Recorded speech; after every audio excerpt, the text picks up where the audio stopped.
ജയത്തിൻ്റെ ഒരു പ്രൊഫറ്റിക്കൽ ഈവൻ്റാണ് അവിടെ നമുക്ക് കാണുവാൻ തക്കണം കഴിയുന്നത്. ഞാൻ അതിൻ്റെ വിശദാംശത്തിലേക്ക് പ്രവേശിക്കുന്നതിന് മുമ്പ് നിങ്ങൾ ഈ കോർ കാര്യം നിങ്ങൾ ആരും വിട്ടുപോകരുത്. അതുകൊണ്ട് ഞാൻ ആദ്യം തന്നെ അത് പറയുന്നത്. സ്തോത്രം. ഓക്കെ, വളരെ ശ്രദ്ധിച്ചു കേൾക്കണം. ജൈത്രയാത്രാ പ്രവേശനം, ഒരു ട്രയംഫ് എൻട്രി. അപ്പം യേശുക്രിസ്തു ആ സമയത്ത് തേജസ്കരിക്കപ്പെട്ടിട്ടില്ല. യേശുക്രിസ്തു എവിടേക്ക് പോകുന്നേ ഉള്ളൂ? ക്രൂശിക്കപ്പെടുന്നതിന് ഏതാനും ദിവസങ്ങൾക്ക് മുമ്പാണ് ജെറുസലേമിലേക്ക് പ്രവേശിക്കുന്നത്. ഓക്കെ, അപ്പം യേശുക്രിസ്തുവിൻ്റെ യാത്ര ശ്രദ്ധിച്ചാൽ ഒരിക്കലും നമുക്ക് ഇതൊരു രാജാവിൻ്റെ എഴുന്നള്ളത്താണെന്ന് തോന്നത്തില്ല. Praise God. രാജാവിൻ്റെ എഴുന്നള്ളത്തെന്ന് വെച്ചാൽ ഒരു എൻട്രി ആണെന്ന് തോന്നത്തില്ല. അവിടെയാണ് നമുക്ക് ഇന്ന് പകൽക്കാലം ചിന്തിക്കുവാനുള്ള മുഖ്യമായ സന്ദേശം. അവിടെയാണ് എനിക്ക് പറയാനുള്ളത്.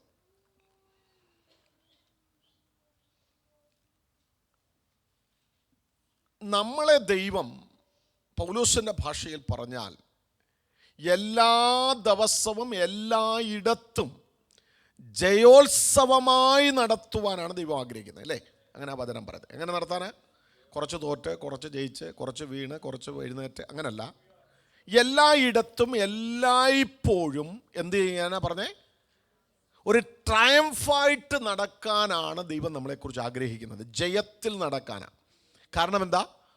യേശു ജയിച്ചതുകൊണ്ട്, ജയിച്ചൊരാൾ നമ്മുടെ കൂടെ ഉള്ളത് കൊണ്ട് നമ്മുടെ ഐഡൻറ്റിറ്റി ഇപ്പം എന്താണെന്നറിയാമോ? ജയിച്ചവരായിട്ടാണ്, തോറ്റവരായിട്ടല്ല. സ്തോത്രം, അല്ലേ? കാരണം കാൽവരി ക്രൂശിൽ യേശു കർത്താവ് അവൻ്റെ സർവ്വ ആയുധങ്ങളെയും എന്ത് ചെയ്തെന്നാ പറഞ്ഞേ? അറിയാവുന്നവർ പറഞ്ഞിട്ട് എന്ത് ചെയ്തെന്നാ പറഞ്ഞേ? കേട്ടില്ല. ആയുധവർഗം വെപ്പിച്ചു എന്ന് പറഞ്ഞാൽ അവരെ സറണ്ടർ ചെയ്യിപ്പിച്ചു. അവരുടെ, കേൾക്കുന്നുണ്ടോ? സ്തോത്രം. കേട്ടാൽ നിങ്ങൾക്ക് ഇന്ന് പകൽക്കാലം ജയത്തിലെ ഒരു യാത്ര ആരംഭിക്കാൻ പോവാം. ജയത്തിൻ്റെ ഒരു യാത്ര ആരംഭിക്കാൻ പോവാം. സ്തോത്രം. സ്വർഗത്തിലെ ദൈവം എന്നോട് ഈ ദിവസങ്ങളിൽ പരിശുദ്ധാത്മാവ് ഒത്തിരി കാര്യങ്ങൾ, ഞാൻ മണിക്കൂറുകൾ ദൈവസന്നിധി ഈ ദിവസങ്ങളിൽ പ്രാർത്ഥിക്കുകയും ജാഗരിക്കുകയും കഴിഞ്ഞ രാത്രിയിൽ 1:30 ഞാൻ കിടന്നു. എന്നിട്ട് രാവിലെ എഴുന്നേറ്റ് പരിശുദ്ധാത്മാവിനെ രാവിലെ തട്ടി എഴുന്നേൽപ്പിച്ചു. ഞാൻ 1:30 വരെയും ദൈവസ്ഥാനം നെടുമ്പാട് വീണ് ചില വിഷയങ്ങളോടുള്ള ബന്ധത്തിൽ ഞാൻ പ്രാർത്ഥിച്ചു. കർത്താവേ, വചന വെളിപ്പാട് എവിടെ വരുന്നുവോ ദൈവത്തിൻ്റെ ഒരു, ഞാൻ കഴിഞ്ഞ ദിവസം എന്നെ ഞാൻ പറഞ്ഞ ഒരു കാര്യം നിങ്ങൾക്ക് എനിക്കറിയത്തില്ല, ആരാണ്ട് ഒരാൾ ഇവിടെ നിന്ന് പറഞ്ഞു, എനിക്ക് തോന്നുന്നു ബിജു ബ്രദറാണോ ആരോ, ഏതോ ഒരു ദൈവദാസൻ സൂക്ഷിച്ചപ്പോൾ ഇങ്ങനെ പറഞ്ഞു, ഈ കഴുകൻ ഏറ്റവും കൂടുതൽ പറക്കാൻ ആഗ്രഹിക്കുന്നത് എപ്പോഴാണെന്നറിയാമോ? ക്ലൈമറ്റ് നല്ലതായിരിക്കുമ്പോഴല്ല, ഏറ്റവും മഴയും കാറ്റും മിന്നലും ഇടിയും ഉള്ളപ്പോഴാണ് കഴുകന് പറക്കാൻ ഭയങ്കര ഇഷ്ടം. അവൻ പറക്കുന്ന മേഖല നമുക്ക് കാണാൻ പറ്റുന്ന മേഖലയിലല്ല, ഇടിവെട്ടുന്ന മേഖലയിലല്ല, കൊല്ലാൻ മിന്നുന്ന മേഖലയിലല്ല, അതിന് മേള കാർമേഘത്തിന് മുകളിലൂടെ അവനൊരു പോക്കുണ്ട്. സ്വതന്ത്രം. ഇടിയും മിന്നലും ഒന്നും അവനെ തൊടാൻ കഴിയാത്ത ഒരു തലം അവൻ്റെ ജീവിതത്തിൽ ആരുടെ കഴുകൻ്റെ ജീവിതത്തിൽ അവൻ എന്ത് ചെയ്യും? ഇതിലാണ് അവൻ ഏറ്റവും കൂടുതൽ സന്തോഷമുള്ളത്. ഒരു ജയത്തിൻ്റെ ട്രംഫായിട്ടായിട്ടുള്ള ഒരു കാര്യങ്ങൾ നടക്കുന്ന ദൈവമക്കളെ, കർത്താവായ യേശുക്രിസ്തുവിൻ്റെ ജീവിതം നമ്മൾ പഠിക്കുമ്പോൾ കർത്താവ് ഇത് കഴിഞ്ഞ്, ഞാൻ വേഗത്തിൽ അതിൻ്റെ ആ സാരാംശത്തിലേക്ക് കയറുകയാണ്. ഇത് കഴിഞ്ഞ് നേരെ അവൻ എങ്ങോട്ടാണ് പോയെന്നറിയാമോ? ജെറുസലേമിലേക്ക് പ്രവേശിക്കുക. ജെറുസലേം എന്തുവാ? ജെറുസലേം ദൈവത്തിൻ്റെ പട്ടണമാണ്. അല്ല, എൻ്റെ കൂടെ ഉണ്ടോ? ജെറുസലേം എന്താണ്? ദൈവത്തിൻ്റെ പട്ടണമാണ്. ദാവീദിൻ്റെ സിംഹാസനം എവിടെ ഉറപ്പിക്കത്തില്ലെന്ന് പറഞ്ഞുവോ അവിടെ ദാവീദ് സിംഹാസനം ഉറപ്പിച്ച സ്ഥലമാണ്. നിന്നെ തടയുവാൻ കുരുടന്മാരും മുടന്തന്മാരും മതിയെന്ന് പറഞ്ഞ് കളിയാക്കി ഇറക്കി വിട്ട സ്ഥലമാണ്. അവിടെയാണ് ദാവീദ് എന്ത് ചെയ്തത്? തൻ്റെ സിംഹാസനം ഉറപ്പിച്ചത്. ഇപ്പോഴും കാണാൻ പറ്റും ദാവീദിൻ്റെ നഗരമെന്ന് സ്വർണ്ണ ലിപിയിൽ അവിടെ എഴുതി വെച്ചിട്ടുണ്ട്. അല്ലെങ്കിൽ അപ്പോൾ ദാവീദിൻ്റെ നഗരം എന്ന് പറഞ്ഞാൽ ഉദ്ദേശിക്കുന്നത്, അല്ലെങ്കിൽ സങ്കീർത്തനത്തിൽ ഒത്തിരി ഭാഗങ്ങളിൽ അത് നമുക്ക് കാണുവാൻ കഴിയും, ദൈവത്തിൻ്റെ നഗരത്തിലേക്ക് എന്ന് പറഞ്ഞാൽ we are enter into the God's territory. എൻ്റെ കൂടെ ഉണ്ടോ? സ്വത്രം സ്വത്രം സ്വത്രം സ്വത്രം പ്രാർത്ഥിച്ചുകൊണ്ടിരുന്നാട്ട് നിങ്ങളെ ദൈവം ആ എൻട്രിയിലേക്ക് ചെന്നപ്പോഴാണ് യേശു കർത്താവ് ഒരിക്കലും രാജാവായിരുന്നില്ല. പക്ഷേ അവൻ അകത്തേക്ക് കയറിയപ്പോൾ ഒരു ചാട്ടവാർ എടുത്ത് എല്ലാത്തിനെയും അടിച്ചു, എല്ലാത്തിനെയും പുറത്താക്കി. എന്ത് ചെയ്തു? എൻ്റെ ആലയം. ആൾക്കാർ ചോദിച്ചു, ഇവൻ തച്ചൻ്റെ മകനല്ലയോ, ഇവൻ എന്താ ഈ അധികാരം? അപ്പോൾ അല്ലെങ്കിൽ ഒരു പ്രൊഫറ്റിക്കൽ വേയിൽ അല്ലെങ്കിൽ അവൻ എന്ത് ചെയ്യുന്നറിയാമോ? ആലയത്തെ ശുദ്ധീകരിച്ചു. സ്തോത്രം. ആലയത്തെ ശുദ്ധീകരിച്ച് കഴിഞ്ഞ് നിങ്ങൾ ശ്രദ്ധിച്ച് കേൾക്കണമേ, അടുത്ത അവൻ്റെ യാത്ര പോയത് എങ്ങോട്ടാണെന്ന് അറിയാമെങ്കിൽ ഗദസമനയിലേക്കാണ്. നമ്മൾ വിചാരിക്കും ഒരു കരയുന്ന കർത്താവല്ല, കരയുന്നതല്ല. അല്ലെങ്കിൽ തൻ്റെ ദൗത്യ നിർവഹണത്തിന് വേണ്ടി മാനവജാതിയുടെ പാപത്തിൻ്റെ മുഴുപാപത്തിൻ്റെയും ശാപത്തിൻ്റെയും പരിഹാരത്തിന് വേണ്ടി എന്നേക്കുമുള്ളൊരു വീണ്ടെടുപ്പ് സാധിപ്പിക്കുവാനുള്ള അവസാന ഘട്ട അല്ലെങ്കിൽ ഒരു പ്രിപ്പറേഷൻ എവിടെ നടക്കുകയായിരുന്നു? ഗദസമനയിൽ നടക്കുകയായിരുന്നു. തീർന്നില്ല. ശ്രദ്ധിക്കണമേ, ശ്രദ്ധിക്കണമേ. എൻ്റെ കൂടെ യാത്ര ചെയ്താട്ട വചനത്തിലൂടെ അവിടെ നിന്നിറങ്ങി.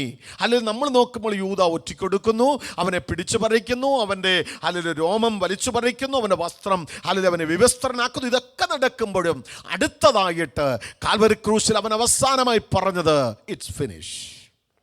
എന്തോ ഫിനിഷായെന്ന്? ഞാൻ ഫിനിഷായെന്നല്ല പറഞ്ഞേ, എല്ലാം സകലവും നിവർത്തിയായി.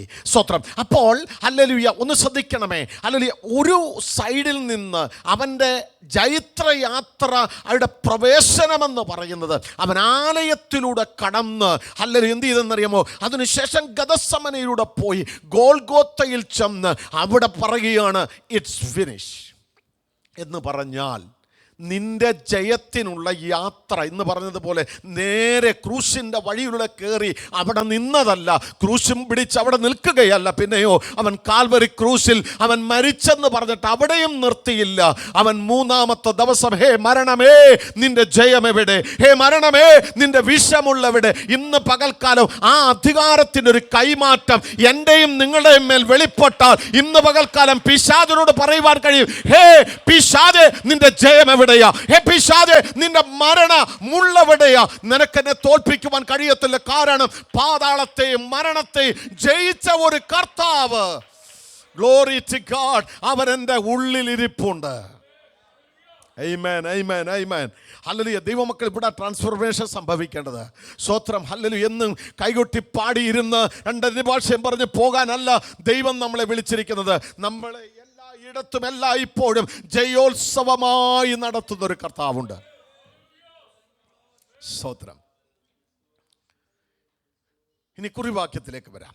നമുക്ക് ഇയ്യോബിൻ്റെ പുസ്തകത്തിലേക്ക് പോകാം. സ്തോത്രം. എല്ലാ ഭാഗം എന്ന് പറയത്തില്ല.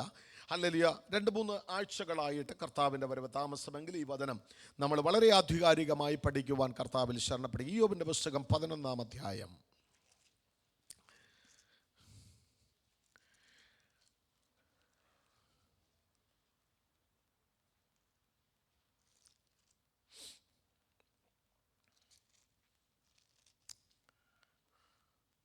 സോറി 12-ാം അധ്യായം.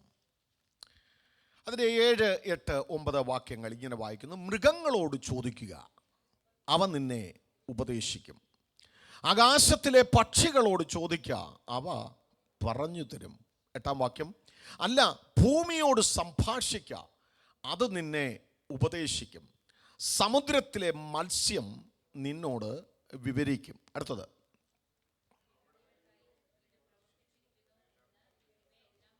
Praise God. യഹോവയുടെ പ്രവൃത്തി, ശ്രദ്ധിക്കണേ, ദൈവത്തിൻ്റെ പ്രവൃത്തി എന്നെയും നിങ്ങളെയും അറിയിക്കുവാൻ ദൈവത്തിൻ്റെ പ്രസാദമുണ്ട്. എൻ്റെ കൂടെ ഉണ്ടോ? ദൈവപ്രവൃത്തി വെളിപ്പെടാൻ പ്രാർത്ഥിക്കുന്ന എത്ര പേരുണ്ട് ഇതിനകത്ത്? ഒരു ദൈവപ്രവൃത്തി എൻ്റെ ജീവിതത്തിൽ വെളിപ്പെടാൻ പ്രാർത്ഥിക്കുന്ന എത്ര പേരുണ്ട്? മനസ്സിലായോ? എനിക്ക് തോന്നുന്നു ഞാൻ ഈ പറയുന്നത് മനസ്സിലാകുന്നില്ലെന്ന് തോന്നുന്നു. ഉണ്ടോ? സ്തോത്രം. ഒരു ദൈവപ്രവൃത്തി ആഗ്രഹിക്കുന്ന എത്ര പേരുണ്ട്? നിങ്ങളുടെ കുടുംബത്തിൽ, നിങ്ങളുടെ തലമുറയിൽ, നിങ്ങളുടെ ജീവിതത്തിൽ ഒരു ദൈവപ്രവൃത്തി ആഗ്രഹിക്കുന്ന എത്ര പേരുണ്ട്? സ്തോത്രം. അപ്പോൾ നമ്മളെല്ലാവരും ഒരു ദൈവപ്രവൃത്തി ആഗ്രഹിക്കുമ്പോൾ ദൈവം പറയുന്നു, നിങ്ങൾക്ക് ഞാൻ ഈ ദൃശ്യമായി ചെയ്യുന്നതൊന്നുമല്ല, വിശ്വാസത്താൽ നിങ്ങൾക്ക് മനസ്സിലാക്കുവാൻ കഴിയുന്നില്ലെങ്കിൽ ഞാനൊരു കാര്യം പറയാം. എന്ത് ചെയ്യണമെന്നറിയാമോ? ഇത് സത്യം പറഞ്ഞാൽ സോഫറിനോട് ഇയ്യോബ് മറുപടി പറയുന്നൊരു ഭാഗമാണ് കാണുവാൻ കഴിയുന്നത്. അതിൻ്റെ വ്യാഖ്യാനം ഇങ്ങനെ നമുക്ക് കാണുവാൻ കഴിയുന്നത്, അതിൻ്റെ ഒരു പശ്ചാത്തലം പറഞ്ഞ് വേഗത്തിൽ ഇനി പോരാ. യോബിൻ്റെ ജീവിതത്തിൽ സംഭവിച്ചതൊക്കെ പാപം മുഖാന്തരമാണെന്ന് ഈ സ്നേഹിതന്മാർ സമർത്ഥിക്കുക. ഇച്ചിരൂടെ അല്ലെങ്കിൽ മനസ്സിലാകുന്ന ഭാഷയെ പറഞ്ഞത്, എന്തൊക്കെ ഇയാൾക്ക് കുഴപ്പമുള്ളത് കൊണ്ട് ഇത് സംഭവിക്കുന്നത് എന്നാണ് ഈ കൂട്ടുകാർ വന്ന് പറയുന്നത്. ഹലോ, ഇന്ന് പകൽക്കാലം ആരെക്കുറിച്ചെങ്കിലും അങ്ങനൊരു ചിന്ത നമ്മുടെ ജീവിതത്തിലുണ്ടെങ്കിൽ നമ്മളത് മാറ്റണം. Praise God. ഓക്കെ, ഞാനൊരു ദിവസം അതിൻ്റെ ഒരു ഭാഗം കർത്താവ് എനിക്കൊരു വെളിപ്പെടുത്തിയ ഒരു കാര്യം ഞാൻ പിന്നീട് പഠിപ്പിക്കാൻ, സ്ലൈഡൊക്കെ വെച്ച് പഠിപ്പിക്കാതെ. ഈ സ്നേഹിതന്മാർ വചനം പറയുന്നത് വ്യസനിപ്പിക്കുന്ന ആശ്വാസകന്മാർ അല്ലേ, വ്യസനിപ്പിക്കുന്ന ആശ്വാസകൻ. ഇതെല്ലാം പോട്ടെന്നും പറയും, അപ്പുറത്തൂടെ എന്ത് ചെയ്യുമെന്നറിയാമോ, പുള്ളിക്ക് എന്നാ കുഴപ്പമുണ്ട് കേട്ടോ, അതുകൊണ്ട് ഇങ്ങനെയൊക്കെ വന്ന് കാണുമ്പോൾ ഭയങ്കര പ്രൈസറോടും കാര്യങ്ങളും ഒക്കെയാണ്. പക്ഷേ അപ്പുറത്തൂടെ വന്ന് എന്ത് പറയുന്നത്, എന്തൊക്കെ ഉണ്ട് അല്ല, ഇങ്ങനൊന്നും ദൈവം ശിക്ഷിക്കാതില്ലല്ലോ. സ്തോത്രം. യോബിൻ്റെ ജീവിതത്തിൽ അതൊരു ശിക്ഷയായിരുന്നോ? അതോ ആ നാളുകളിൽ ഇയ്യോബ് അടുത്തറിഞ്ഞതുപോലൊരു വേറെ ദിവസം അവൻ്റെ ജീവിതത്തിലുണ്ടോ? ദൈവത്തിൻ്റെ അടുക്കൽ സംസാരിച്ചതും ദൈവത്തിൻ്റെ അടുക്കൽ ഇരുന്നതും ദൈവത്തിൽ നിന്ന് പ്രാപിച്ചതും എല്ലാം ആ അവസരങ്ങളിലല്ലേ? സ്തോത്രം. ഞാൻ ആ ഭാഗത്ത് നിർത്തിയിട്ട് 4 ചോദ്യങ്ങൾ ഇവിടെ ചോദിക്കുകയാണ്. ഒന്ന്, നമ്മൾ എന്ത് ചെയ്യണമെന്നറിയാമോ? ആ ഭാഗത്തേക്കൊന്നും വായിച്ചിട്ട് നമുക്ക് ഉപദേശം പ്രാപിപ്പാൻ ആരോട് ചോദിക്കണം? മൃഗത്തോട് ചോദിക്കണം. കാരണം എന്താ? മൃഗം മിസ്ലീഡ് ചെയ്യത്തില്ല. ഹലോ, നിങ്ങൾ എൻ്റെ കൂടെ ഉണ്ടോ?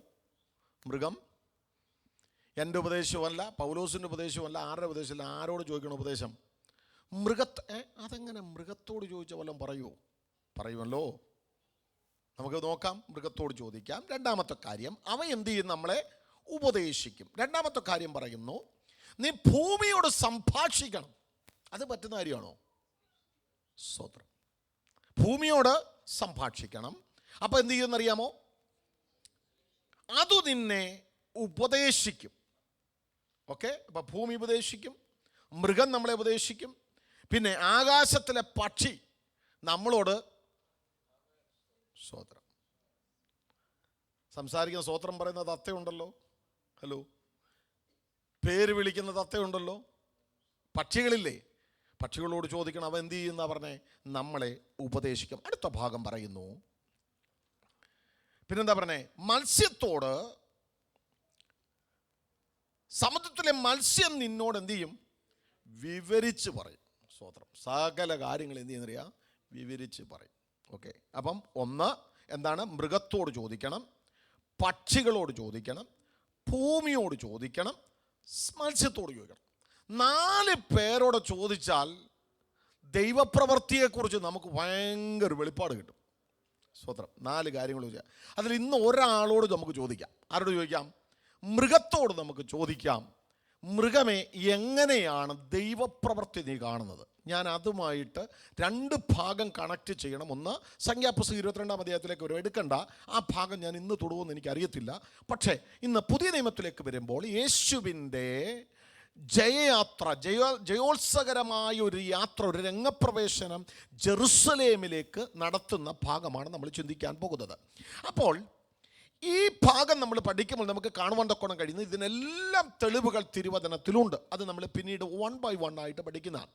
മത്തായിയുടെ സുവിശേഷം 21-ാം അധ്യായത്തിന് 1 മുതൽ 11 വരെയുള്ള വാക്യങ്ങൾ വായിക്കുമ്പോൾ അവിടെ ലൂക്കോസിൻ്റെ സുവിശേഷവും മർക്കോസിൻ്റെ സുവിശേഷവും എല്ലാം ഈ ഭാഗങ്ങൾ വിവരിച്ചിട്ടുണ്ട്. എങ്കിലും മത്തായി ഇതിനെ ഒരു കഴുതയും 2 കുഞ്ഞുങ്ങളെ, ഒരു കഴുതയും ഒരു കുഞ്ഞിനെ കുറിച്ച് അവിടെ രേഖപ്പെടുത്തിയിട്ടുണ്ട്.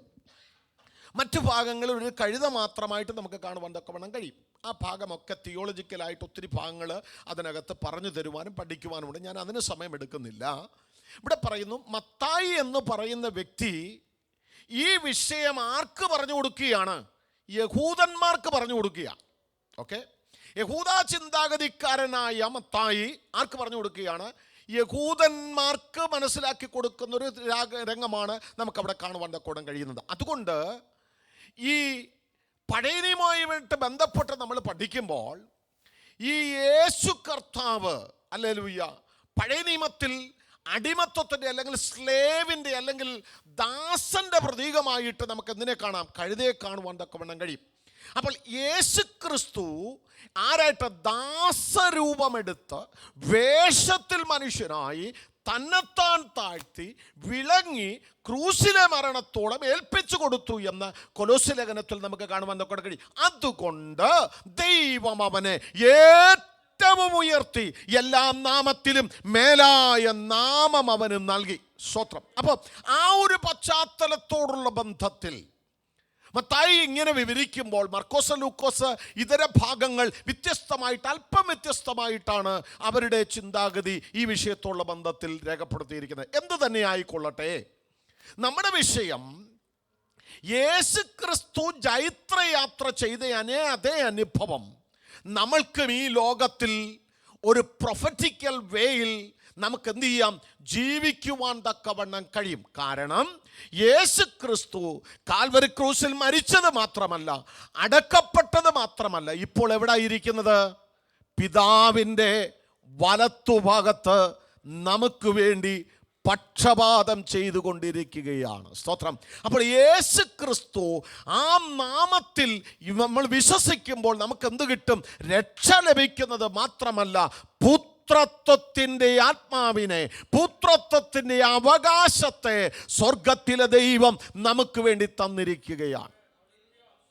നിങ്ങളിതൊക്കെ ഇങ്ങനെ കേട്ടിട്ട് ഒരു ഇച്ചിരി ഷഫലായിട്ടൊക്കെ തോന്നിയാലും ഞാൻ ആ വചനത്തിലേക്ക് വരുമ്പോൾ നിങ്ങൾക്ക് കുറച്ചുകൂടെ മനസ്സിലാകും. സ്തോത്രം. ഇനി മൃഗത്തോട് ചോദിക്കാം, വായിക്കാം. മത്തായിയുടെ സുവിശേഷം 21-ാം അധ്യായത്തിലേക്ക് വന്നാട്ടെ.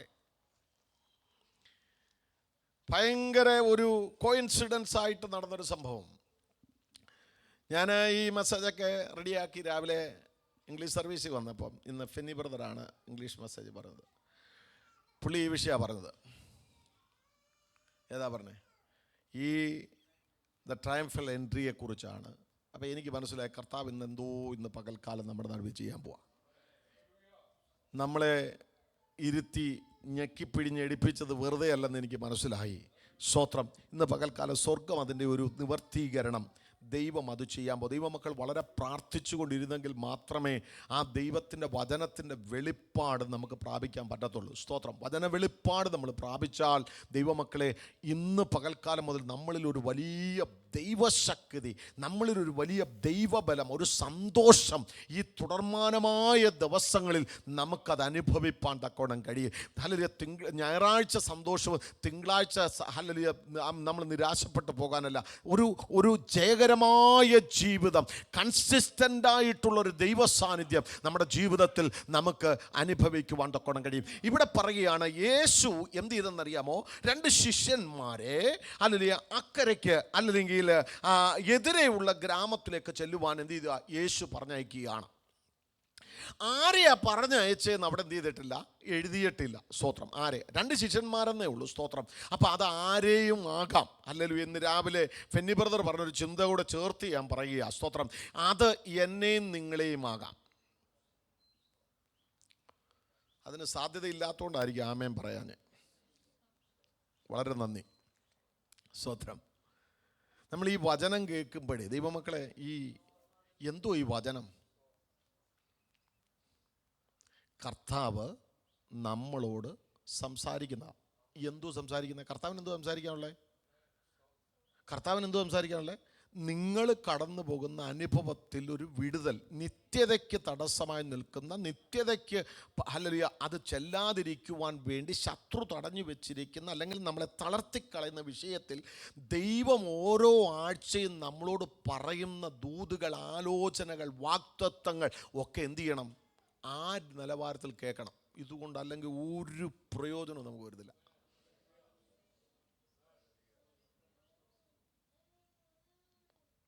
നമ്മൾ പണ്ട് മുതലുള്ള ഒരു സിസ്റ്റമാണ്. എന്തോന്നറിയാമോ? സൺഡേ ചർച്ചിൽ പോകണം. സൺഡേ ചർച്ചിൽ പോയി എന്ത് ചെയ്യണം? പാടണം, കൈയടിക്കണം, അന്യഭാഷ പറയണം, സ്വോത്രാഴ്ച ഇടണം, പ്രസംഗം കേൾക്കണം, തിരിച്ചു പോകണം. ഇതിലപ്പുറം ഒരു ബന്ധം. എന്നോട് കഴിഞ്ഞ ദിവസം ഒരാൾ പറഞ്ഞു, പാസ്റ്റേ പുള്ളി ഭയങ്കര പ്രാർത്ഥനയാണ്. ഞാൻ പറഞ്ഞു കൊള്ളാം. പക്ഷേ കർത്താവ് ഇതുവരെ ഒന്നും സംസാരിച്ചിട്ടില്ല, അത് കേൾക്കാൻ പറ്റിയിട്ടില്ല. സ്തോത്രം. പ്രാർത്ഥനയുണ്ട്, അപേക്ഷയുണ്ട്. അപേക്ഷ എന്തുവാ? നമ്മുടെ ഗ്രൂപ്പിൽ ചാറ്റുണ്ട്. ഗ്രൂപ്പ് ചാറ്റിനകത്ത് പ്രാർത്ഥനാ വിഷയങ്ങളെല്ലാം ഇടും. നമ്മളെന്ത് ചെയ്യാന്നറിയാം? എല്ലാം കർത്താവേ സന്തോഷ് പാസ്റ്ററെ അനുഗ്രഹിക്കണേ, കുടുംബത്തെ അനുഗ്രഹിക്കണേ, കുഞ്ഞുങ്ങളെ അനുഗ്രഹിക്കണേ, മിനിസ്റ്ററെ അനുഗ്രഹിക്കണേ, കർത്താവേ മെനുവിനെ അനുഗ്രഹിക്കണേ, ജോബിനെ അനുഗ്രഹിക്കണേ, ഇങ്ങനെ അനുഗ്രഹിക്കണേ എല്ലാം നമ്മൾ അപേക്ഷ കൊടുത്തു. എന്നിട്ട് യേശു നാമത്തിൽ തന്നെ ആമേൻ. 3/4 മണിക്കൂർ ഭയങ്കര വിജയമായിരുന്നു. 3/4 മണിക്കൂർ വളരെ സിൻസിയറായിട്ട് പ്രാർത്ഥിച്ചു. ഒരു മനുഷ്യരുടെ പേര് വിട്ടുപോയിട്ടില്ല. നല്ലതാണോ? നല്ലതാ. പക്ഷെ കർത്താവ് എന്തെങ്കിലും പറഞ്ഞായിരുന്നോ? അറിയത്തില്ല. പറഞ്ഞു കാണും. നിങ്ങൾ എൻ്റെ കൂടെ ഉണ്ടോ? പ്രാർത്ഥനയെന്ന് പറയുന്നത് യേശു ക്രിസ്തു ശുശ്രൂഷയൊക്കെ കഴിഞ്ഞ് നേരെ മലമുകളിൽ പോയി. കർത്താവെ നാളെ അത്ഭുതം നടക്കണം, നാളെ വിടുതൽ നടക്കണം ഒന്നുമല്ല പ്രാർത്ഥിച്ചേ. അത് അപ്പനുമായിട്ട് എന്തോ സംസാരിച്ചതാ. അത് അപ്പനുമായിട്ടുള്ള ദൈവിക കാര്യങ്ങളുടെ ഇടപെടൽ മാത്രമാണ് അവിടെ നടന്നത്. ഹലോ, അങ്ങനെ എപ്പോഴെങ്കിലും നിങ്ങൾക്കൊരു അനുഭവം ഉണ്ടോ? ഇവിടെ ഇരിക്കുന്ന ആർക്കെങ്കിലും? നിങ്ങൾ പ്രാർത്ഥിക്കുന്നവരാണ്. പ്രാർത്ഥന എന്ന് പറയുന്നത് നിങ്ങൾ അപേക്ഷിക്കുന്നവരാ. നമ്മളെല്ലാം അപേക്ഷിക്കുന്നവരാ. അതൊന്ന് മാറ്റിയേ. കർത്താവ് വല്ലതും സംസാരിച്ചു കഴിഞ്ഞ ആഴ്ച, തിങ്കളാഴ്ച, ചൊവ്വാഴ്ച, ബുധനാഴ്ച. ഞാൻ കഴിഞ്ഞ ദിവസം ഇങ്ങനെ വേണ്ടിയപ്പോൾ ഞാൻ വാവിട്ട് കരഞ്ഞ് പൊട്ടി. ഞാൻ നോക്കുമ്പോൾ ദൈവമേ, അറിയാവുന്ന ആരും പോലെ. എന്തോന്നറിയാമോ? കർത്താവിനൊരു കാര്യം പറയുക. അമ്മയുടെ മുല കുടിക്കുന്ന കുഞ്ഞ് അമ്മയുടെ മാറോട് ചേർന്ന് കിടന്ന് പാലൂറ്റി കുടിക്കുമ്പോൾ അമ്മയുടെ ഉള്ളിൽ നിന്നൊരു ഒരു മെസ്സേജ് ആ കുഞ്ഞിനേക്ക് കൺവേ ചെയ്യുക. അപ്പം കൺവേ ചെയ്യുമ്പോൾ ആ കുഞ്ഞ് അള്ളിപ്പിടിക്കും. അമ്മ ഒന്നും മിണ്ടിയില്ലെങ്കിലും അമ്മ കുഞ്ഞിനോടുള്ള സ്നേഹം മുഴുവൻ എന്ത് ചെയ്യാന്നറിയാമോ? ഒരു ട്രാൻസ്ഫോർമേഷൻ നടക്കുന്നത് പോലെ മാർവോട് ചേർന്നിരിക്കുന്ന എന്നോടും നിങ്ങളോടും പറയുവാൻ അപ്പൻ ഒത്തിരി കാര്യങ്ങളുണ്ട്. സ്വത്രം കൊതിക്കുക അപ്പൻ എന്നോട് നിങ്ങളോടൊന്ന് സംസാരിക്കാൻ. എന്നിട്ട് വചനം എടുത്തൊന്ന് തുറന്നേ. നിങ്ങൾ ഇന്നുവരെ കേട്ടിട്ടില്ലാത്ത കാര്യങ്ങൾ അപ്പൻ നിങ്ങളോട് സംസാരിക്കും. അതൊരു ബലമാ. ഇനി ഹല്ലേലൂയ, പർവ്വതങ്ങൾ കുലുങ്ങി സമുദ്രമധ്യേ വീണാലും ഞാൻ ഭയപ്പെടുകയില്ല. കാരണം ദൈവം എന്നോട് കൂടെയുണ്ട്. ദൈവം എന്നോട് സംസാരിക്കുന്ന ദൈവമോ. അവന്റെ സാന്നിധ്യത്തെ അടുത്തറിയുന്ന, ഓ ജീസസ്. അവനെതിരെയുള്ള ഗ്രാമത്തിൽ ചെല്ലുവിനെന്ന് പറഞ്ഞപ്പോൾ 2 പേര് പോയി. 2 പേര് പോയിട്ട് എന്ത് ചെയ്തു? അവര് ചെന്ന് കെട്ടഴിക്കാൻ തുടങ്ങിയപ്പോൾ, സ്തോത്രം, അടുത്ത വാക്യം എന്താ പറയുന്നത്? അവയെ എന്ത് ചെയ്യണം? അഴിച്ചോണ്ട് വരണം. എന്നിട്ട് നിങ്ങളോട് ആരാനും വല്ലതും പറഞ്ഞാൽ കർത്താവിന് ഇവയെ കൊണ്ട് ആവശ്യമുണ്ട് എന്ന് പറയുവിൻ. സ്തോത്രം. വല്ലവരുടെയും കഴുതയെ അഴിക്കാൻ ഈ വാക്ക് മതിയോ? ഹലോ, ഞാൻ നേരത്തെ പറഞ്ഞു യേശു രാജാവല്ല. ഏതാനും ചിലരെ വിശ്വസിക്കുന്നുള്ളൂ. പക്ഷേ അന്നും ഇന്നും യേശു പറഞ്ഞ വാക്കിന് വിലയുണ്ട്. യേശുവിൻ്റെ വാക്കിന് എന്തുണ്ട്? ശക്തിയുണ്ട്. അതുകൊണ്ടാ ശതാധിപൻ പറഞ്ഞു, നീ എൻ്റെ പുരയ്ക്കകത്ത് വരണ്ട, ഞാൻ യോഗ്യനല്ല, നിന്റെ ഒരു വാക്കു മതി. സ്തോത്രം. ഇന്ന് പകൽക്കാലം ദീർഘവർഷങ്ങളായി നീ അനുഭവിക്കുന്ന വിഷയത്തിൻ്റെ മേൽ കർത്താവിൻ്റെ ഒരു വാക്ക് ഇന്ന് പകൽക്കാലം നീ വിശ്വാസത്താൽ സ്വീകരിച്ച നിന്റെ ഭവനത്തിനകത്തിരിക്കുന്ന, നീ ഇവിടെ കൊണ്ടുവരാത്ത വിഷയമുണ്ടല്ലോ, നിന്റെ നാട്ടിലുള്ള വിഷയമുണ്ടല്ലോ, നിന്റെ ജോലി സ്ഥലത്തുള്ള വിഷയമുണ്ടല്ലോ, അതിന് പരിഹാരം വരും. Jesus. Glory to God. ആരാനും വല്ലതും പറഞ്ഞാൽ കർത്താവിന് ഇവയെ കൊണ്ട് ആവശ്യമുണ്ട് എന്ന് പറയും. ഒന്നാമത് മൃഗത്തോട് ചോദിച്ചാൽ പറയും, സകല മനുഷ്യരും എന്നെ കഴുതയെന്ന് വിളിച്ചാലും എന്നെ രാജപദവിയോട് സ്വീകരിക്കുന്ന ഒരുവൻ ഉണ്ട്, അവന്റെ പേരാ കർത്താവ്. Oh Jesus. ഇന്ന് പകൽക്കാലം നിന്റെ ഐഡന്റിറ്റി മനുഷ്യനല്ല തീരുമാനിക്കുന്നത്. നിന്റെ ഐഡന്റിറ്റി ദൈവപൈതലെ നിന്റെ ഭാര്യയല്ല, നിന്റെ ഭർത്താവല്ല നിശ്ചയിക്കുന്നത്. നിന്റെ ഐഡന്റിറ്റി ഹല്ലേലൂയ സ്വർഗ്ഗമാ ഹല്ലേലൂയ നിശ്ചയിക്കുന്നത്. ഇന്ന് പകൽക്കാലം പറയാമോ, ഞാൻ ദൈവത്തിന്റെ മുമ്പിൽ ഹല്ലേലൂയ വിലയേറിയവനാ. ജീസസ്. ഈ ചിന്ത നമ്മളെ ഭരിച്ചാലുണ്ടല്ലോ, സ്തോത്രം, ആരെന്നാ നിങ്ങളുടെ ചെവി എന്ന് പറഞ്ഞാൽ നിങ്ങൾക്ക് വിഷയമല്ല. കേൾക്കുന്നുണ്ടോ? ആരെന്നാ നിങ്ങളുടെ ചെവിയിൽ നിന്ന് പറഞ്ഞാലും നിങ്ങൾക്ക് വിഷയമല്ല. ഞാൻ ക്രിസ്തുവിൽ ആരാണെന്നുള്ളൊരു ഉറപ്പ്. സ്തോത്രം, സ്തോത്രം. ഹല്ലേലൂയ. യോസേഫിനോട് ചോദിച്ചാൽ പറയും, അവള് തുണിയല്ല അല്ലെങ്കിൽ മുണ്ട് കാണിച്ചാലും ഞാൻ കുലുങ്ങത്തില്ല. കാരണം എനിക്കറിയാം ഞാൻ ക്രിസ്തുവിൽ ആരാണെന്നുള്ള കാര്യം. ഗ്ലോറി. അത് ദൈവം എൻ്റെ നിന്നയെ മാന്യതയുള്ളതാക്കി മാറ്റി മന്ത്രിസ്ഥാനമുള്ളതാക്കി മാറ്റുവാൻ ഞാൻ സേവിക്കുന്ന ദൈവത്തിന് കഴിയുമെന്ന് യോസേഫിന് പറയുവാൻ കഴിയും. സ്തോത്രം. ഹല്ലേലൂയ. ഒരു ഉറപ്പ് നമുക്കുണ്ടാകട്ടെ, നമുക്ക് ആരാകണമെന്ന്. തൽക്ഷണം അവയെ അയക്കും എന്ന് പറഞ്ഞു. അടുത്തത് ഇതാണ് നമ്മുടെ സക്കറിയ പ്രവചനത്തിൽ ഒരു വാഗ്ദത്ത നിവർത്തി. സക്കറിയ പ്രവചനം 9:9 ഒരു വാഗ്ദത്ത നിവർത്തീകരണമാണ് ഇവിടെ നടക്കുന്നത്. നിങ്ങൾ ശ്രദ്ധിച്ചിരിക്കണേ. 4-ാം വാക്യത്തിൽ മത്തായി പറയുകയാണ്, ഹല്ലേലൂയ, ഈ ഒരു ഭാഗം എന്ത് ചെയ്യുന്നു? നിന്റെ രാജാവ് നിന്റെ അടുക്കൽ വരുന്നു, അവൻ ജയശാലിയായും താഴ്മയുള്ളവനായും കഴുതപ്പുറത്തും പെൺകഴുതയുടെ കുട്ടിയായ ചെറു കഴുതപ്പുറത്തും കയറി വരുന്നു. അതുകൊണ്ടാണ് മത്തായി എടുത്തെഴുതിയത്. അവൻ ഹല്ലേലൂയ കഴുത മാത്രമല്ല, കഴുതയുടെ കുട്ടിയും ഉണ്ടായിരുന്നു. ശ്രദ്ധിക്കണമേ, ഞാൻ ആ ഭാഗം വിശദീകരിക്കാതെ ഇതിലേക്ക് വരട്ടെ. ശ്രദ്ധിച്ചാട്ടെ. ഒരു വാഗ്ദത്തം നിന്റെ മേലുണ്ടെങ്കിൽ, ശ്രദ്ധിക്കണമേ, ശ്രദ്ധിക്കണമേ, ശ്രദ്ധിക്കണമേ. സക്കറിയാവ് എന്നോ പ്രവചിച്ച ഒരു പ്രവചനത്തിന്റെ നിവർത്തീകരണം കാത്തു കിടക്കുന്ന ഒരു കഴുത. ഓ കമോൺ. ഹല്ലേലൂയ. ഹല്ലേലൂയ. സക്കറിയാവ് പറഞ്ഞ ഒരു പ്രവചനത്തിന്റെ നിവർത്തീകരണം കാത്തു കിടക്കുന്ന ഒരു കഴുത. വചനം പറയുന്നു, അന്നുവരെ ആരും അതിന്റെ മുകളിൽ കയറിയിട്ടില്ല. കയറാത്തത് എന്താ? ദൈവം കയറ്റാത്തതാ. കാരണം മനുഷ്യർ കയറിയതിന്റെ മുകളിൽ ദൈവം കയറത്തില്ല. കമോൺ. ഹല്ലേലൂയ. കാരണം ആരും ഇന്നുവരെ കയറിയിട്ടില്ലാത്ത ഒരു മൃഗത്തെ ഹല്ലേലൂയ കർത്താവ് കണ്ടിട്ട് ഹല്ലേലൂയ യുഗങ്ങൾക്ക് മുമ്പ്, കാലഘട്ടങ്ങൾക്ക് മുമ്പ് ഹല്ലേലൂയ സക്കറിയാവിനൊരു പ്രവചനം കൊടുത്തു. അങ്ങനെയെങ്കിൽ ഇന്ന് പകൽക്കാലം ദൈവത്തിൻ്റെ പ്രവചനത്തിൻ്റെ, ശ്രദ്ധിച്ചാട്ട്, ദൈവത്തിൻ്റെ പ്രവചനത്തിൻ്റെ നിവർത്തീകരണം കാത്തു കിടക്കുന്ന ചില കുട്ടികൾ, ചില തലമുറകൾ ഈ പട്ടണത്തിലുണ്ട്. ഞാൻ ആത്മാവിൽ വിളിച്ചു പറയുന്നു, ഈ പകൽക്കാലം പണ്ടെങ്ങോ നീ കേട്ടിട്ടില്ലാത്ത നിന്റെ പിതാക്കന്മാർ, നിന്റെ പിതാക്കന്മാർ കേട്ടിട്ടില്ലാത്ത ഒരു വാഗ്ദത്തം, ദൈവം അരുളി ചെയ്ത ഒരു പ്രവചനം നിവർത്തീകരിക്കപ്പെടുവാൻ ദൈവം അയച്ചിട്ടുള്ള ചിലര് ഇതിനകത്തുണ്ട്. അവൻ നിന്റെ മേൽ കൈവയ്ക്കാൻ പോകുക, നിന്റെ കെട്ടഴിക്കാൻ പോകുക. ഇന്ന് പകൽക്കാലം നിന്റെ കെട്ട് സ്വർഗം അഴിക്കാൻ പോകുക. ഓ രാബാല ബൗഷാ കമന രഗതുര. Glory to God, Jesus. നിങ്ങളെ ദിവസവും കാണുന്നത് കൊണ്ട് അല്ലെങ്കിൽ എന്നാ പ്രവചിക്കാനാണെന്ന് നിങ്ങൾ ചിന്തിക്കരുത്. ദൈവം പ്രവചിക്കും, ദൈവം പറയും. ഇന്ന് പകൽക്കാലം ശ്രദ്ധിച്ച് കേട്ടട്ടെ ദൈവമക്കളെ. നിങ്ങൾ കേൾക്കാത്ത, നിങ്ങളുടെ പേരൻസ് കേൾക്കാത്ത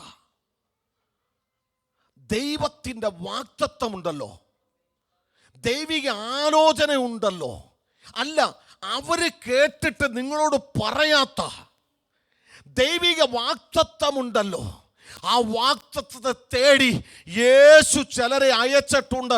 അവൻ നിന്റെ കെട്ടഴിക്കും. Oh Jesus. മനസ്സിലാകുന്നവർക്കായി ഞാൻ ദൈവത്തെ സ്തുതിക്കുന്നു. മനസ്സിലാകാത്തവർക്കായി ഞാൻ ഹല്ലേലൂയ. ഇന്ന് പകൽക്കാലം ശ്രദ്ധിക്കണമേ ദൈവപൈതലെ. എങ്ങനെ അറിയാൻ കെട്ടഴിഞ്ഞില്ലെന്ന് പറയാം. ശ്രദ്ധിച്ചു. നമുക്ക് ഈ കഴുതയോട് ചോദിക്കാം.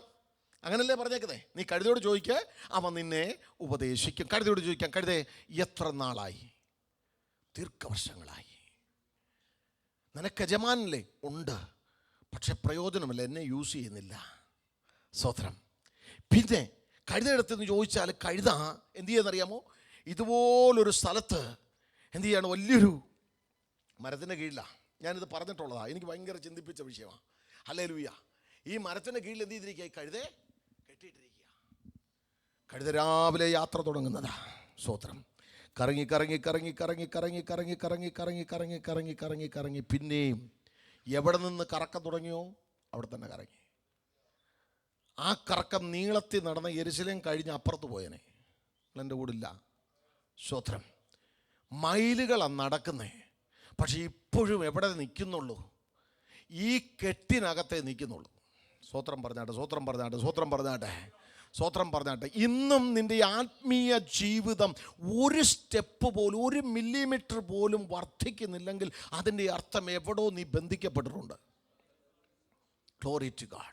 നീ വാഗ്ദത്തമുള്ളവനാ, നീ ദൈവിക ആലോചനയുള്ളവനാ, ദൈവത്തിന് നിന്നെക്കുറിച്ച് പദ്ധതിയുള്ളവനാ. പക്ഷേ ഹല്ലേലൂയ, ഈ കഴുത ഇവിടെ കിടക്കുക.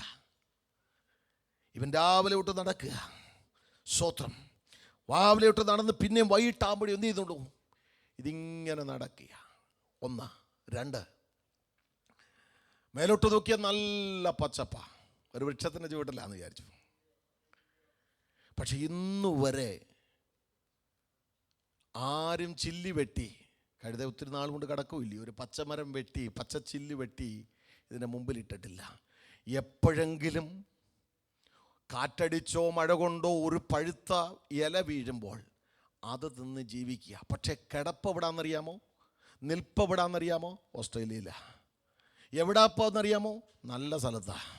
എവിടെ ആരാധനയ്ക്ക് പോകുന്നത്? നല്ല സ്ഥലത്താണ്. എല്ലാം നല്ല. പക്ഷെ നമുക്ക് അനുഭവിക്കാൻ കഴിയുന്നില്ല. ഇന്ന് പകൽക്കാലം ചിലരെ എനിക്കറിയാം കെട്ടഴിയുമെന്ന്. സ്നേഹിത, നീ വിചാരിച്ചാൽ കെട്ടഴിയും. സ്തോത്രം. ഹല്ലേലൂയ. കാരണം നിൻ്റെ മേലൊരു വാഗ്ദത്തം കിടപ്പുണ്ട്, നിൻ്റെ മേലൊരു ആലോചന കിടപ്പുണ്ട്. അതുകൊണ്ട് ദൈവം എന്ത് ചെയ്യാന്നറിയാമോ? ആളെ അയച്ചേക്ക. ഇന്ന് പകൽക്കാലം ദൂതൻ ഇറങ്ങി നിന്നെ വിടുവിക്കും. ഇന്ന് പകൽക്കാലം കർത്താവ് ഇന്ന് പകൽക്കാലം ആളെ അയച്ചിട്ടുണ്ട്. ഇന്ന് പകൽക്കാലം അവൻ നിന്നെ വിടുവിക്കും. സ്തോത്രം. Hallelujah, hallelujah. ഇതിങ്ങനെ കറങ്ങിക്കറങ്ങി നടക്കുന്നു. ഇതുവരെ പഴുത്ത ആ പച്ച എന്ത് ചെയ്തില്ല? ഇല തിന്നിട്ടില്ല. ഇത് കാണുന്നതല്ല. എന്നെങ്കിലും കർത്താവ് ഒരു നന്മ, ഒരു അനുഗ്രഹം, ഒരു വിടുതൽ എനിക്ക് കിട്ടിയെങ്കിൽ കൊള്ളാമായിരുന്നു ചിന്തിക്കുന്നതല്ലാതെ ആരും ഇതിനെ എന്ത് ചെയ്തിട്ടില്ല? ഉപയോഗിച്ചിട്ടില്ല. സ്തോത്രം. പിന്നീട് നമ്മൾ കഴുതയോട് ചോദിച്ചാൽ, കഴുതയെ, നിന്റെ മുകളിൽ ആരെങ്കിലും യാത്ര ചെയ്തിട്ടുണ്ടോ? വാഹനമൃഗമല്ലേ. ഇന്നുവരെ ആരും ഇവനെ എന്ത് ചെയ്തിട്ടില്ല. ഈ കഴുത എപ്പോഴും തല കുനിച്ചേ നിൽക്കത്തുള്ളൂ. എപ്പോഴാണ് തല പൊക്കുന്നതെന്നറിയാമോ? എന്തെങ്കിലും ഭാരം ഇതിൻ്റെ മേളിൽ വെക്കുമ്പോൾ തല പൊക്കും. യജമാനന് ഇതിൻ്റെ മുകളിൽ കയറുമ്പോൾ എന്ത് പറയാം? തല പൊക്കും. ഹല്ലേലൂയ. 3-ാം സങ്കീർത്തനത്തിൽ ഇങ്ങനൊരു വാക്യമുണ്ട്. ഹല്ലേലൂയ. എങ്കിലും യഹോവേ, നീ എൻ്റെ തല ഉയർത്തുന്നവനാ. സ്തോത്രം. ആ ഭാഗം വായിക്കുമ്പോൾ യേശു അങ്ങോട്ട് വന്നിട്ട് അതിൻ്റെ മേളിൽ കയറിയപ്പോൾ അത് തല അങ്ങോട്ട് ഉയർത്തി. ഇന്ന് പകൽക്കാലം പല വിഷയത്തോടുള്ള ബന്ധത്തിൽ തല താഴ്ത്തി നടക്കുന്ന, തല കുനിച്ചു നടക്കുന്ന ഭാരമായിക്കൊള്ളട്ടെ, പാപഭാരമായിക്കൊള്ളട്ടെ, നിന്നെ അലട്ടുന്ന അഡിക്ഷൻ ആയിക്കൊള്ളട്ടെ, നീ അഭിമുഖീകരിക്കുന്ന വിവിധങ്ങളായ വ്യത്യസ്തങ്ങളായ പ്രതിസന്ധികളായിക്കൊള്ളട്ടെ, നിനക്ക് തല ഉയർത്തുവാൻ കഴിയാത്ത വണ്ണം നീ ആയിരിക്കുന്നെങ്കിൽ ഇന്ന് പകൽക്കാലം സ്വർഗം നിന്റെ മേലൊരു പുതപ്പിടും. അതിൻ്റെ മേൽ സ്വർഗം അതിൻ്റെ മേലൊന്ന് കയറും. യേശു അതിൻ്റെ മേലൊന്ന് പ്രവേശിക്കും. നിന്റെ തല ഇന്ന് പകൽക്കാലം സ്വർഗം ഉയർത്താൻ പോകുക. നിന്റെ നിന്ദിച്ചവരുടെ മുമ്പിലൂടെ ഒരു ജൈത്രയാത്ര ദൈവം നിനക്ക് തരാൻ പോകുക. ഒരു ശുഭയാത്ര സ്വർഗം നിനക്ക് തരാൻ പോകുക. ഒരു ദൈവിക മഹത്വം നിന്റെ ജീവിതത്തിന്റെ മേൽ ദൈവം വെളിപ്പെടുത്താൻ പോകുക. Praise God. ഹല്ലേലൂയ. ഇവനെ അഴിക്കാൻ ചെന്നപ്പോൾ എന്ത് ചെയ്തു?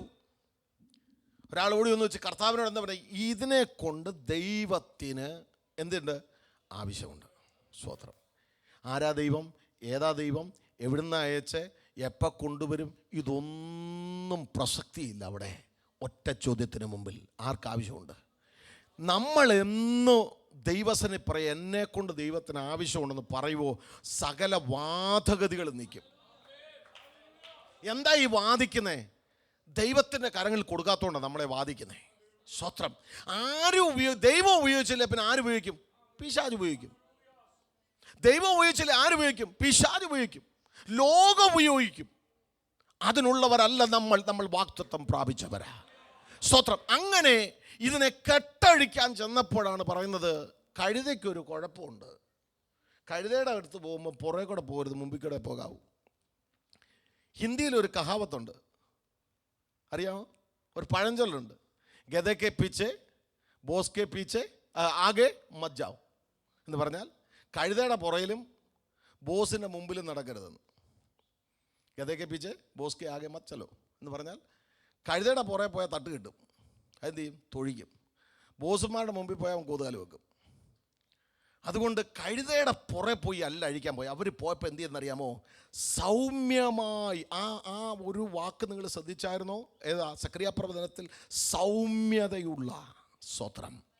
എൻ്റെ ജീവിതത്തിൻ്റെ വാഗ്ദത്തത്തിൻ്റെ നിവർത്തീകരണത്തിനെ കാത്തിരിക്കുന്ന, ഹല്ലേലൂയ, ആ കഴുതയുടെ അടുക്കൽ ചെന്ന് കെട്ടഴിച്ച് കഴിഞ്ഞപ്പോൾ ശ്രദ്ധിച്ചാട്ട് ഇനിയാ ശ്രദ്ധിക്കേണ്ടത്, അവൻ്റെ ഹല്ലേലൂയ യാത്ര, അവൻ്റെ കറക്കം മാറ്റി ഇപ്പം അവൻ നേരെ നടക്കാൻ തുടങ്ങി.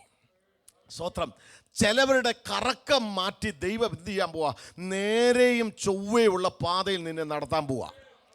അല്ലെങ്കിൽ ബന്ധനം അടിഞ്ഞാൽ, കെട്ടുകൾ അടിഞ്ഞാൽ, അല്ലെങ്കിൽ കറക്കം മാറും. ഹല്ലേലൂയ. ഇന്ന് പകൽക്കാലം ഞാൻ ആത്മാവിൽ വിളിച്ചു പറയാം, ജീവിതത്തിൽ നിന്റെ കറക്കം മാറണമെങ്കിൽ അല്ലെങ്കിൽ നിന്റെ കെട്ടഴിയണം. ഇന്ന് പകൽക്കാലം അഴിക്കുവാൻ ഒരുവൻ വന്നിട്ടുണ്ട്. സ്തോത്രം. ഹല്ലേലൂയ. അപ്പോൾ കെട്ടഴിഞ്ഞ് അവൻ നടക്കാൻ തുടങ്ങിയപ്പോൾ ഹല്ലേലൂയ എന്ത് ചെയ്തെന്നറിയോ? ഒന്ന്, ആൾക്കാർ അവൻ്റെ മേൽ എന്ത് ചെയ്തു?